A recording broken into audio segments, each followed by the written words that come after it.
This is a snapshot of a moment in time, a fleeting glimpse of Washington power, ambition, and camaraderie. The setting? The elegant home of Clark MicGregor, a well-connected political figure and former congressional representative from Minnesota.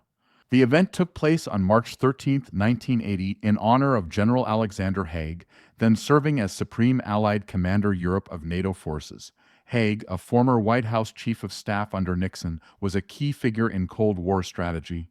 The following year, he would become Secretary of State under President Ronald Reagan, a tenure that would prove to be short-lived due to internal conflicts within the administration. The photograph from the event captures a quintessential moment in Washington's social scene.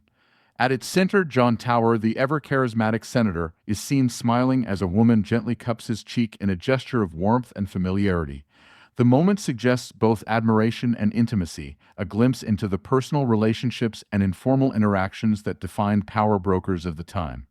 In the background, a couple is engaged in quiet, intimate conversation, seemingly lost in their own world, embodying the understated social dance that played out at gatherings of Washington's elite. This candid moment, immortalized in the frame, speaks volumes about the culture of the era where politics, power, and personal relationships often blended seamlessly in private settings.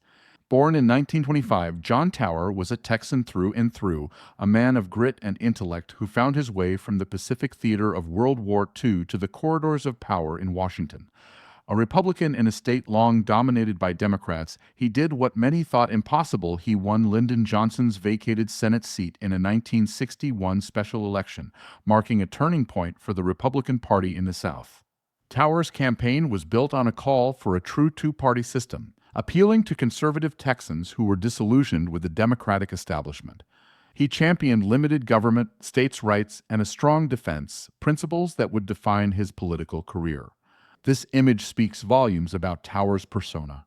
He was respected, connected, and known for his sharp political mind. But he also had a reputation, one that would later cost him dearly. Tower's reputation for excessive drinking and womanizing was an open secret in Washington. Women reportedly felt uncomfortable sharing elevators with him, and he was known for his flirtatious and sometimes inappropriate behavior.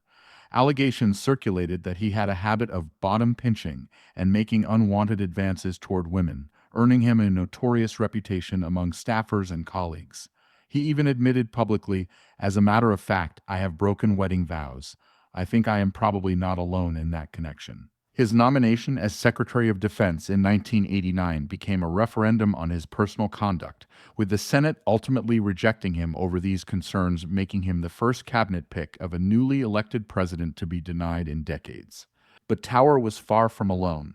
The United States Senate of the mid-20th century was filled with powerful men who operated in an era where their behavior was often excused or ignored.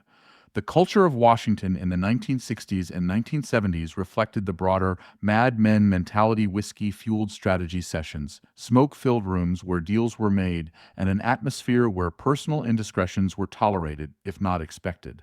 Affairs, heavy drinking, and casual misogyny were part of the norm. Senators like Ted Kennedy were emblematic of this world.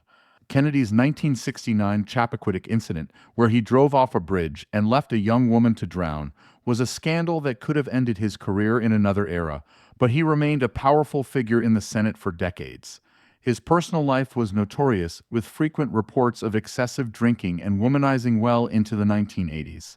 John Kennedy himself had numerous affairs, some of which had national security implications, including alleged relationships with women like Judith Campbell Exner and Ellen Romsch, the latter suspected of being an East German spy. Other senators, such as Thomas Dodd, faced censure for financial misconduct, while rumors of their personal indiscretions were largely brushed aside.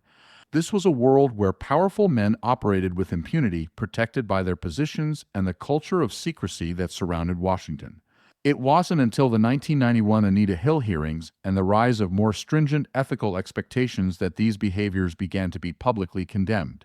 But during Tower's era, the culture allowed many of these incidents to go unreported or unpunished, contributing to a climate of impunity that only began to erode in later decades. Tower's personal life was equally tumultuous. He married Lilla Burt Cummings in 1977, but their marriage unraveled, and they separated in 1985, finalizing their divorce in 1987. In Washington, Tower was a fixture at legendary establishments like Duke Zebert's, where political elites gathered over power lunches and quiet negotiations. This famed restaurant, a hub for politicians and journalists alike, saw some of Tower's best and worst moments as he maneuvered Washington's social and political scene. Tower's circle of friends included some of the most influential figures in politics and business. Yet, despite his brilliance and deep connections, his legacy remains a complex blend of policy achievements and personal controversies that ultimately curtailed his career. In 1991, Tower's life came to a tragic end when his plane crashed in Brunswick, Georgia, killing him and his daughter Marion. He was 65 years old. John Tower's story is one of triumph and downfall, brilliance and scandal. He helped shape modern defense policy and pave the way for Republican dominance in Texas. But in the end, his personal demons caught up with him, cementing his place in history as both a political powerhouse and a cautionary tale. This photograph captures John Tower as he was, at ease in the center of power, a man admired and scrutinized in equal measure. In this moment, he is smiling, unaware of the battles yet to come.